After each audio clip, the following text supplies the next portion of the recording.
प्रिय छात्र छात्राओं, गुड मॉर्निंग। कक्षा 10 सामाजिक विज्ञान की ऑनलाइन क्लास में आपका स्वागत है। तो सामाजिक विज्ञान के अंतर्गत अर्थशास्त्र में आज का टॉपिक है भूमंडलीकरण तथा भारतीय अर्थव्यवस्था या वैश्वीकरण। तो वैश्वीकरण क्या है? तो वैश्वीकरण का अर्थ होता है प्रवाह। जैसे कोई एक वस्तु का प्रवाह किसी दूसरे क्षेत्र में पहुंच जाना या किसी एक व्यक्ति का व्यापार दूसरे देश से कर लेना।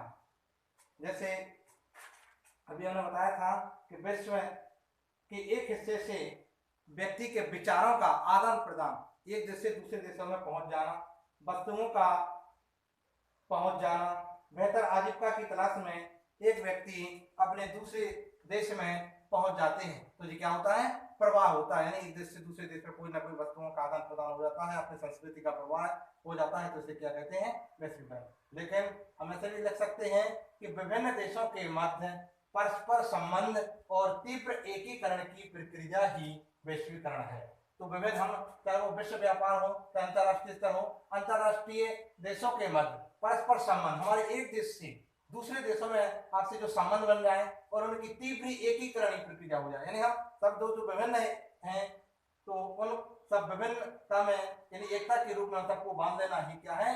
की प्रक्रिया ही एकीकरण है। यानी विभिन्न देशों के मध्य परस्पर संबंध और तीव्र एकीकरण की प्रक्रिया ही वैश्वीकरण कहलाती है।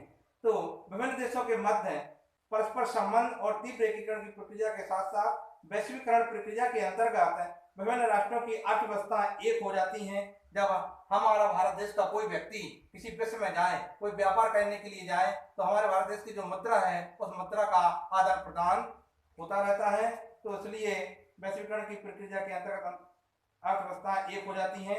इसके लिए देश विदेशी व्यापारों को प्रतिबंध को हटा लेती है। यानी जो एक देश से दूसरे देश का जो प्रतिबंध लगा रहता है उनको भी सब हटा लेती है। इसके फलस्वरूप पूंजी निवेश का भी प्रवाह एक देश से दूसरे देश में होने लगता है, जिसे क्या कहते हैं? वैश्वीकरण कहते हैं। अब है उदारीकरण। तो देश के बीच मुक्त व्यापार को सुगम बनाने के लिए सरकार द्वारा अवरोधों अथवा प्रतिबंधों को हटाने की प्रक्रिया को उदारीकरण कहते हैं। तो देशों के बीच जो विश्व स्तर पर कई देशों के बीच मुक्त व्यापार को सुगम बनाने के लिए, यानी जो व्यापार है उसको सरल व्यापार बनाने के लिए, मुक्त व्यापार बनाने के लिए, यानी बिना टैक्स का, टैक्स हटाने के लिए, टैक्स को हटा देंगे तो क्या हो जाएगा? मुक्त हो जाएगा। तो देशों के बीच मुक्त व्यापार को सुगम बनाने के लिए, इसकी प्रक्रिया को और अच्छा सरल बनाने के लिए सरकार द्वारा जो अवरोध है या तो प्रतिबंध है, सरकार के प्रतिबंध है, कर लगाना, टैक्स लगाना, उन टैक्सों को हटाने की प्रक्रिया को क्या कहते हैं? उदारीकरण कहते हैं। अब है विश्व व्यापार संगठन यानी WTO, वर्ल्ड ट्रेड ऑर्गेनाइजेशन। कई बार क्वेश्चन पूछा जाता है कि WTO का पूर्ण नाम क्या है? तो वर्ल्ड ट्रेड ऑर्गेनाइजेशन, विश्व व्यापार संगठन। तो विश्व व्यापार संगठन एक ऐसा संगठन है जिसका ध्येय अंतरराष्ट्रीय व्यापार को उदार बनाना है। विश्व व्यापार संगठन अंतरराष्ट्रीय व्यापारों से संबंधित नियमों को निर्धारित करता है और देखता है कि इन नियमों का सुचारू रूप से पालन हो रहा है अथवा नहीं। तो जो WTO विश्व व्यापार संगठन का मतलब है कि हमारे जो विश्व स्तर पर जो चाहे वो प्रवाह के माध्यम से हो, किसी न किसी माध्यम से जो व्यापार चल रहा है एक देश का दूसरे देशों से, उसमें उसका संबंधित जो निर्धारण कर दिया गया उसका व्यापार हो रहा है या नहीं हो रहा है। इसके साथ अब है विकसित देश। तो विकसित देश किसे कहते हैं?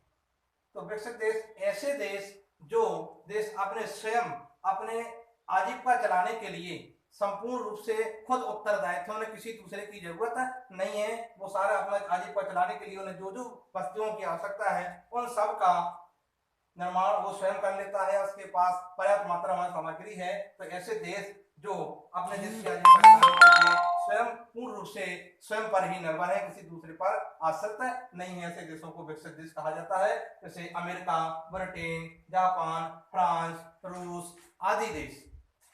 तो और विकासशील देश क्या है? विकासशील देश ऐसे देशों को कहते हैं जो अपने देशों की आजीविका चलाने के लिए कुछ अंश के तौर पर दूसरे देशों पर निर्भर हैं, क्योंकि उनके देश में संपूर्ण इतनी पर्याप्त मात्रा में सामग्री नहीं है कि वो स्वयं हो, तो उन्हें किसी न किसी मात्रा में दूसरे देश से प्रवाह करना पड़ता है या आयात निर्यात उन्हें करना पड़ता है। तो ऐसे देशों को विकासशील कहते हैं, जैसे भारत, पाकिस्तान आदि। अब आयात, तो आयात क्या है? तो आयात ऐसी वस्तुओं को कहते हैं जो हमारे विभिन्न व्यापार के माध्यम से हम दूसरे देशों से अपने देश में खरीद कर लाते हैं, तो आयात कहलाता है। जैसे हमारा भारत देश है, वो भारत देश पेट्रोलियम को, रासायनिक उर्वरक दवाइयों को हमारे भारत देश में विदेशों से खरीद कर लाता है, इसे आयात कहते हैं। और निर्यात क्या है?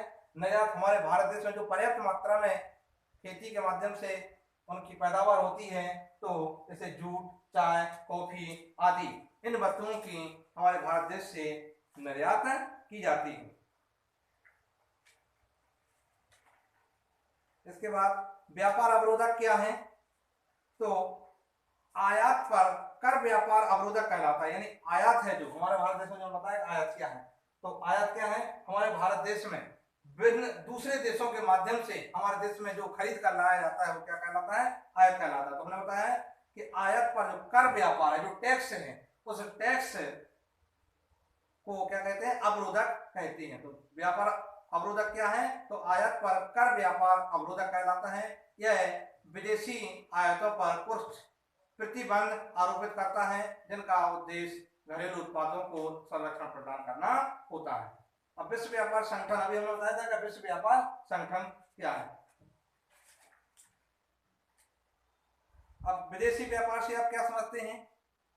तो जब दो या दो से अधिक राष्ट्रों के मध्य किन्हीं वस्तुओं और सेवाओं का क्रय विक्रय या लेन देन होता है, तो उसे विदेशी व्यापार कहते हैं। जब दो या दो से अधिक राष्ट्रों के मध्य किन्हीं वस्तुओं का आदान प्रदान या क्रय विक्रय किया जाता है, तो उन सबको विदेशी व्यापार कहते हैं।